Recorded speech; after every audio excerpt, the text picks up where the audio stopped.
I never intended to do a film. I had no experience, no equipment, and no background. It was the furthest thing from my mind. This journey began while preparing for a presentation that emphasized the importance that awareness and focused attention had on brain function. During this process, a friend of mine gave me Naomi Wolf's book, The End of America. As I looked, as I explored, as I began to lift up these rocks, it kept getting worse and worse. I discovered that it was far darker and far more sinister than anything I could have imagined.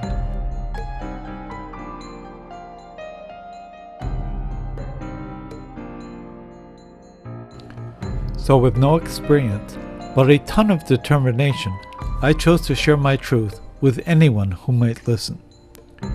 Time is running out, America.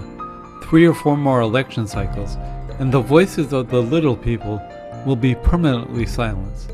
You know, if these new world order types had some kindness, some humanity, some morality, perhaps one world government is what we need.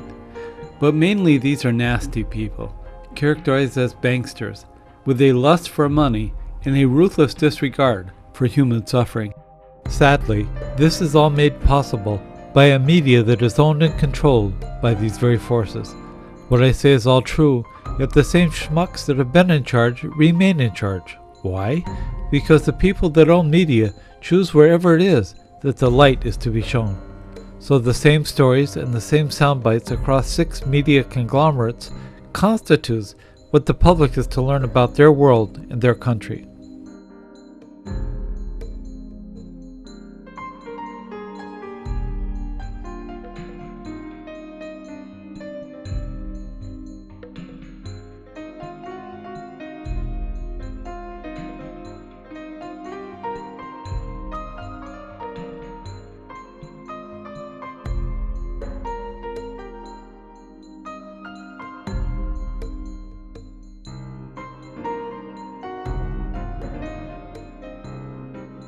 We are headed towards total corporate domination. The signs are everywhere, and it's time to start over. We are way beyond small changes, minor adjustments in Washington. The longer our officials have been there, the more dependent they have become on corporate sponsorship, be they a Democrat or a Republican. It's time to get rid of these corporate pawns and return the control of the government back to the people. You know, a government by and for the people, like a democracy.